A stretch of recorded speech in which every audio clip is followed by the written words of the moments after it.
Hi viewers, good morning. Welcome to profit master dot in. ఇవాళ ప్రధాన దినపత్రికలు అలాగే వెబ్సైట్స్లో ఉన్న టాప్ బిజినెస్ హెడ్లైన్స్ చూద్దాం. ముందుగా అమెరికన్ మార్కెట్స్లో నిన్న హ్యూజ్ సెల్ ఆఫ్ వచ్చింది. నాస్డాక్ ఆల్మోస్ట్ 3.8%, S&P 500 3.5%, అలాగే డౌ జోన్స్ 3.5% మేర నష్టపోయాయి. ప్రధానంగా దీనికి కారణం కరోనా వైరస్ కేసుల సంఖ్య ప్రపంచవ్యాప్తంగా మళ్ళీ భారీగా పెరగడం ప్రధాన కారణంగా మార్కెట్ వర్గాలు చెప్తున్నాయి. ఎందుకంటే అటు యూరోప్, మళ్ళీ మోస్ట్ ఆఫ్ ది యూరోపియన్ కంట్రీస్లో కరోనా వైరస్ కేసుల సంఖ్య అనూహ్యంగా పెరుగుతోంది. అక్కడ ఫ్రెష్ లాక్డౌన్స్ మళ్ళీ విధిస్తున్నారు. దీనికి కూడా మేజర్ కారణం మార్కెట్స్ పడడానికి. Germany, France announce new Covid restrictions as Covid outbreak surge across Europe, అదొకటి. అండ్ కరోనా వైరస్ అప్డేట్స్లో French president Emmanuel Macron imposes new nationwide lockdown. ఇలా ప్రపంచవ్యాప్తంగా మళ్ళీ లాక్డౌన్ కేసుల సంఖ్య అనూహ్యంగా పెరుగుతున్న నేపథ్యంలో దీన్ని మార్కెట్స్ కొద్దిగా సీరియస్గా తీసుకున్నాయి. సో ఈ కేసులు ఒకటేనా కారణం అనుకుంటే అది కూడా మనం పూర్తిగా చెప్పలేం. ఎందుకంటే మళ్ళీ మనకి ఈ ఆల్మోస్ట్ 4-5 డేస్లోకి వచ్చేసింది US elections results. So markets కొద్దిగా జిటరీగా ఉన్నాయి. అంటిల్ అన్లెస్ మనకు క్లారిటీ వచ్చేంత వరకు మార్కెట్స్లో దీనికి సంబంధించి మేబీ ఇలా కన్సాలిడేషన్ టు కాస్త నెగిటివ్ జోన్లోనే మార్కెట్స్ ట్రేడ్ అయ్యే అవకాశం ఉంది. కాకపోతే ఏంటంటే కొద్దిగా డౌ జోన్స్ ఫ్యూచర్స్ ఒక 200 పాయింట్స్ దాకా రికవర్ అయింది. సో మేబీ అదొక పాజిటివ్ అంశంగా కనిపిస్తుంది. సో ఇలాంటి టైంలో ఏం చేయాలి? యుఎస్ ఎలక్షన్స్ వస్తున్న తరుణంలో మన పోర్ట్ఫోలియోస్లో ఏదైనా చేంజెస్ చేసుకోవాలా? ఆర్ క్వాలిటీ స్టాక్స్ అంటే ఏంటి? క్వాలిటీ స్టాక్స్ని ఎలా మనం పిక్ చేసుకోవాల్సిన అవసరం ఉంటుంది? అండ్ ఆఫ్టర్ నవంబర్ ఎలక్షన్స్లో ఏ సెక్టార్స్ మీద మనం బెట్ చేయొచ్చన్న చాలా అంశాలు మనం మాట్లాడుకోబోతున్నాం. మనకి సాటర్డే రోజున ఫండమెంటల్ అనాలిసిస్ వెబినార్ జరగబోతున్న సంగతి మీ అందరికీ తెలిసిందే. 6 వెబినార్స్ జరగబోతున్నాయి. 6 వెబినార్స్లో చాలా అంశాలు మనం మాట్లాడుకుంటాం. So I request each and every one not to miss this opportunity. మేజర్గా నవంబర్ ఎలక్షన్స్ అనేది ప్రపంచవ్యాప్తంగా మార్కెట్స్ అన్నిటికీ ఒక పెద్ద ట్రిగ్గర్. అది దాని తర్వాత మార్కెట్ డైరెక్షన్ ఎలా ఉంటుందో కూడా మనం ముందే తెలుసుకునే అవకాశం ఉంటుంది. కాబట్టి సో ప్రతి ఒక్కరికి నా సజెషన్, రిక్వెస్ట్ ఏంటంటే దీనిలో పార్టిసిపేట్ చేయండి. సో ఆల్రెడీ ఎగ్జిస్టింగ్ ఉన్న వాళ్ళు కూడా పార్టిసిపేట్ చేయొచ్చు. అలాగే ఫ్రెష్గా ఎంటర్ అవుతున్న వాళ్ళకు కూడా ఇది చాలా ఉపయోగకరంగా ఉంటుంది. And economic times first page మనం చూస్తే ప్రధానమంత్రి గారి ఇంటర్వ్యూ వీళ్ళు తీసుకున్నారు, exclusive interview. Economy back and track వస్తుంది. $5 ట్రిలియన్ ఎకానమీ ఏదైతే అనుకున్నామో అది సాధ్యపడుతుంది. ఇప్పటికి కూడా దాని గురించి ఆందోళన అవసరం లేదని చెప్పి మోడీ గారు చెప్తున్నారు. అండ్ ఫస్ట్ పేజ్లో మేజర్గా ఇదొక్కటే అంశాలు ఉన్నాయి. And brokerage bullish and Tata Motors. So Tata Motors మీద బ్రోకరేజ్ చాలా బుల్లిష్గా ఉన్నాయి. ఎందుకంటే మొన్న వచ్చిన క్వార్టర్లీ రిజల్ట్స్ కొద్ది గొప్ప మార్కెట్స్ని సర్ప్రైజ్ చేసేయి. అలాగే రాబోయే రోజుల్లో మేబీ ఇక్కడి నుంచి కూడా పర్ఫామ్ చేసే అవకాశం ఉంది అన్న ఒక హోప్ని కలిగించాయి. దీంతో కొటాక్ ఇన్స్టిట్యూషన్స్ 90 రూపీస్ నుంచి 120 రూపీస్కి, మోతిలాల్ ఓస్వాల్ 230 తన టార్గెట్ ప్రైస్ని కంటిన్యూ చేస్తుంది. మోర్గాన్ స్టాన్లీ సేమ్ 113 రూపీస్కి, ఎంకే 120 నుంచి 196 రూపీస్కి తన టార్గెట్ ప్రైస్ని పెంచింది. ఎడిల్వైజ్ 180 to 197, ఐసిఐసిఐ సెక్యూరిటీస్ 131 నుంచి 197 రూపీస్కి టాటా మోటార్స్ షేర్ ప్రైస్ టార్గెట్ని పెంచడం మనం చూస్తున్నాము. కాకపోతే మనం నిన్న కూడా మాట్లాడుకున్నట్టు ఇక్కడ నుంచి పర్ఫామ్ చేయాలి.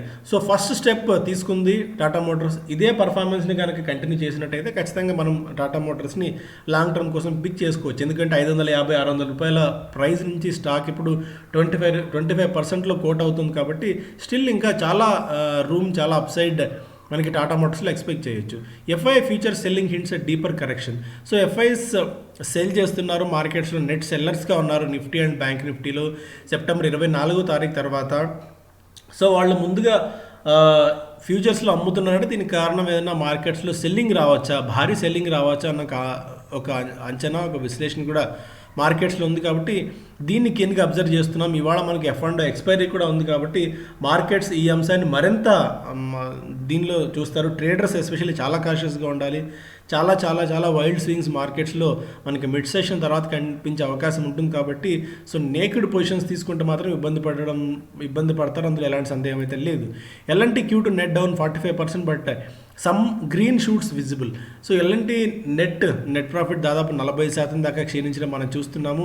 Exceptional items, before exceptional items 1410 crores of ప్రాఫిట్ని కంపెనీ ప్రకటించింది. 45% దాకా మనకి ప్రాఫిట్స్లో డౌన్ సైడ్ చూసాం. అలాగే రెవెన్యూ లాస్ కూడా చెప్తుంది. ఎందుకంటే హైదరాబాద్ మెట్రో భారీ ఎత్తున నష్టాలని L&Tకి మిగులుస్తుంది. కన్సాలిడేటెడ్ గ్రాస్ రెవెన్యూ దాదాపు 31,035 కోట్ల రూపాయల మేర గ్రాస్ రెవెన్యూ ఉంటే ఇది కూడా 12% దాకా తగ్గింది. ఎందుకంటే కొత్త బిజినెస్ కంపెనీకి రావట్లేదు, ఆల్రెడీ ఎగ్జిస్టింగ్ ఉన్న వాటివి ఎక్కడికెక్కడ హాల్ట్ అయిపోవడం కూడా దీని ఇంపాక్ట్ ఓవరాల్గా ఈ స్టాక్ మీద పడింది. బట్ కొద్ది గొప్ప అనుకున్న దానికంటే చాలా వేగంగానే ఈ ఇన్ఫ్రా కంపెనీ, ఈ క్యాపిటల్ గూడ్స్ కంపెనీ రికవర్ అవుతుంది కాబట్టి మార్కెట్స్ దీన్ని కాస్త ఇంకా తమ బుక్ లిస్ట్లో నుంచి తమ లిస్ట్లో నుంచి చెరిపోయలేదు. Still they are holding L and T and still they have hopes and L and T. Bharti Airtel stock seeks wild swings and NSDL flip flop. So ఒక పీడిఎఫ్ అండ్ ఎక్సెల్లో చేస్తున్న మార్పుల్లో ఒక చిన్న అకౌంటింగ్ ఎర్రర్ లాంటిది అనుకోవచ్చు. దాని కారణంగా భారతీ ఎయిర్టెల్లో చాలా వైల్డ్ స్వింగ్స్ వచ్చాయి. ఇది దీనికి గమనంలో ఉంచుకోవాలి, ఎందుకంటే మేజర్ ఇబ్బంది అయితే ఏం రాలేదు కానీ బట్ ఈ foreign owner portfolio foreign ownership లిమిట్స్లో చేంజెస్ చేస్తున్న దానిలో భాగంగా కొద్దిగా అకౌంటింగ్ ఎర్రర్స్ వల్ల భారతీ ఎయిర్టెల్లో చాలా వేగమైన ఇది వచ్చాయని చెప్పి ఎక్స్చేంజ్లు చెప్తున్నాయి. అండ్ టైటాన్ ప్రాఫిట్స్ తగ్గాయి 38% దాకా, బట్ రికవరీ కనిపిస్తుందని చెప్పి కంపెనీ చెప్తుంది. ఇది ఒక పాజిటివ్ అంశం. అండ్ ఇంటర్నేషనల్ ఫ్లైట్స్ నవంబర్ 30 వరకు సస్పెండ్ చేస్తున్నట్టు సెంట్రల్ గవర్నమెంట్ చెప్తూనే ఉంది. అయితే ఇంటర్నేషనల్గా మనకి చాలా లాక్డౌన్స్ పెడుతున్న తరుణంలో దాని ఇంపాక్ట్ ఏమైనా ఉంటుందా మళ్ళీ ఏవియేషన్ ఇండస్ట్రీ మీద అని కూడా మార్కెట్స్ చూస్తున్నాయి. Hero Moto Q2 net up 9% on volume growth. So volume growth కూడా బాగా ఉంది. And Hero MotoCorp net profits దాదాపు 9% మేర పెరిగి 953 కోట్ల రూపాయల నికర లాభాన్ని ఈ సంస్థ ప్రకటించింది. రెవెన్యూ దాదాపు 23.7% మేర పెరిగింది. టోటల్ ఎక్స్పెన్సెస్ ఒక 24% మేర పెరగడం అనేది ఇక్కడ ప్రధానంగా మనం గమనించాల్సిన అంశం. ఈ బ్రోకరేజ్ ఫర్మ్ ప్రభుదాస్ లీలాధర్ అంచనా ప్రకారం దాదాపు 14% దాకా నెట్ ప్రాఫిట్స్ వస్తాయని చెప్పి ఎస్టిమేట్ చేశారు. రెవెన్యూ కూడా 29% దాకా పెరుగుతుందని. బట్ కాస్త నిరుత్సాహపరిచినప్పటికీ ఓవరాల్గా కంపెనీ మాత్రం మంచి పర్ఫార్మెన్స్ని కనబరిచింది. కాకపోతే ఇప్పుడు ఏంటంటే ఈ దివాళీ సీజన్, దసరా అయిపోయింది, దివాళీ సీజన్ మీద ఈ కంపెనీకి చాలా హోప్స్ ఉన్నాయి. ఇప్పటివరకు ఉన్న దాని ప్రకారం చూస్తే 4 వీలర్స్ బాగా పర్ఫామ్ చేస్తున్నాయి కానీ 2 వీలర్స్ కాస్త వెనకబడి ఉన్నాయి. మేబీ ఈ దివాళీ తర్వాతన్నా ఆ సేల్స్ బాగా పుంజుకుంటాయేమో చూడాలి. And doctor Reddy's consolidated profit దాదాపు 30% తగ్గింది. అండ్ ఇక్కడి నుంచి కూడా మనకి టాటా మోటార్స్ డాక్టర్ రెడ్డీస్ విషయానికి వచ్చినట్టయితే డాక్టర్ రెడ్డీస్ ఇక్కడి నుంచి పర్ఫామ్ చేయాల్సిన అవసరం ఉంటుంది. ఎందుకంటే చాలా మేజర్ ట్రిగ్గర్స్ కంపెనీ కనిపిస్తున్నాయి. ఒక నెక్స్ట్ లెగ్ ఆఫ్ ర్యాలీకి ఒక నెక్స్ట్ స్టేజ్లోకి వెళ్ళాలంటే మేజర్ ట్రిగ్గర్ ఏదైనా కావాలి ఆ కంపెనీకి. అందుకని ఇక్కడ కాస్త ఒక కన్సల్టేషన్ ఫేజ్లో కొనసాగే అవకాశం ఉంది. ఒకవేళ వీళ్ళు అనుకుంటున్నాడు ఆ స్పుత్నిక్ వ్యాక్సిన్ ఏదైతే ఉందో అది కనుక వీళ్ళకి వచ్చి, లేకుంటే ఎందుకంటే ఇప్పుడున్న ట్రయల్స్లో భాగంగా ఆ ట్రయల్స్ కనుక సక్సెస్ అయ్యి ఆ వ్యాక్సిన్ కనుక వీళ్ళు తీసుకురాగలిగితే చాలా మేజర్ జంప్ డాక్టర్ రెడ్డీస్లో ఉండే అవకాశం ఉంది. ఇప్పుడు doctor Reddy's engages Indian partners to develop Sputnik vaccine.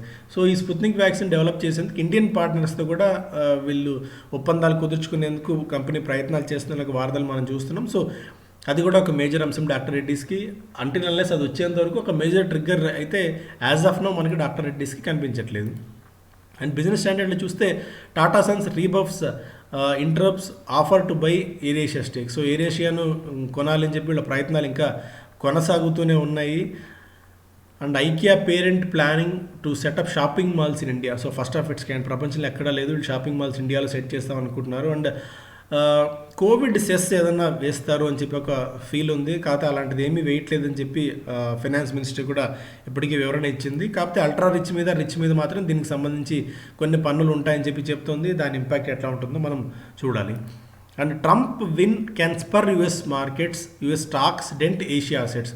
ఒకవేళ అనూహ్యంగా ట్రంప్ కనుక గెలిచినట్టయితే దీని ఇంపాక్ట్ మార్కెట్స్ మీద చాలా ఎక్కువగా ఉంటుంది. మార్కెట్స్ చాలా వేగంగా కోలుకునే అవకాశం ఉంది అని చెప్పి JP Morgan అంచనా వేస్తుంది. కాకపోతే ఏషియన్ మార్కెట్స్, ఏషియన్ అసెట్స్ల మీద మాత్రం దీని ఇంపాక్ట్ నెగిటివ్గా ఉంటుంది అనేది వీళ్ళు చెప్తున్న మాట. లాస్ట్ టైం కూడా ఎవరి ఊహలకు అంచనాలకు పట్టకుండా విభిన్నంగా డొనాల్డ్ ట్రంప్ గెలిచారు. ఈసారి కూడా ఆయన గెలుస్తారేమో అన్న ఒక ఫీల్ ఉంది. కానీ బట్ జో బిడెన్ ఇప్పటికే 9 to 10 పాయింట్స్ ఆధిక్యంలో ఆయన ఉన్నారు. దాని నుంచి ఆయన కోలుకుని చాలా వేగంగా డొనాల్డ్ ట్రంప్ రికవర్ అవుతారా లేదా అనేది యాజ్ ఆఫ్ నో మనకి ఇంకొక 4-5 డేస్లో తెలుస్తుంది. బట్ ఒకవేళ ట్రంప్ గెలిస్తే మాత్రం మార్కెట్స్కి ఒక చాలా ప్లస్ పాయింట్ అనడంలో ఎలాంటి సందేహం అయితే లేదు. Reliance Q2 play may improve, recovery still far. So oil and gas business and chemicals business so last quarter కంటే ఈ క్వార్టర్ కాస్త మెరుగ్గా ఉండొచ్చు, Q1తో పోలిస్తే Q2 కాస్త మెరుగ్గా ఉండొచ్చు, కానీ అద్భుతాలు అయితే మాత్రం జరిగిపోయే అవకాశం లేదు అని చెప్పి most of the analyst community expect చేస్తుంది. సో మిగిలిన బిజినెస్లు ఓకే బాగా పర్ఫామ్ చేయొచ్చు, కానీ వాళ్ళ మదర్ కంపెనీ, పేరెంట్ కంపెనీ ఉందో అది కాస్త మళ్ళీ నిరుత్సాహపరిచే అవకాశం ఉంది. ప్రీ కోవిడ్ లెవెల్స్కి రావడానికి మాత్రం ఇంకా టైం పడుతుందని చెప్పి అనలిస్టులు ఎక్స్పెక్ట్ చేస్తున్నారు. మొన్న వాళ్ళ శాలరీస్ అంటే ఎంప్లాయీ శాలరీస్ అన్నీ ఏదైతే కట్ చేశారో అవన్నీ మళ్ళీ రివర్స్ చేస్తున్నట్టు కంపెనీ ప్రకటించింది. ఒక రకంగా పాజిటివ్ హోప్ లాంటిదే, కానీ రికవరీ సాధించాలి, కంపెనీ పర్ఫామ్ చేయాల్సిన అవసరం ఉంటుంది, అప్పుడైతే మాత్రమే ఇది సాధ్యపడుతుందని చెప్పి స్ట్రీట్ ఎక్స్పెక్ట్ చేస్తుంది. అది ఈరోజు ప్రధానంగా మోస్ట్ ఆఫ్ ది డైలీస్లో అండ్ మోస్ట్ ఆఫ్ ది వెబ్సైట్స్లో ఉన్న ఇది. కాకపోతే ఇప్పుడు మనం మేజర్గా ఇవాళ F&O ఎక్స్పైరీ ఉంది కాబట్టి పదే చెప్తున్నాం, చాలా అప్రమత్తంగా ఉండండి. నేకెడ్ పొజిషన్స్ మాత్రం అంటే జస్ట్ పెరుగుతుందో పడుతుందో అన్న ఉద్దేశంతో లాటరీలు తీసుకున్నట్టు మాత్రం నేకెడ్ పొజిషన్స్ తీసుకుంటే మాత్రం డబ్బులు పోతాయి, అందులో అయితే అలాంటి సందేహం లేదు. So thank you so much, have a great day.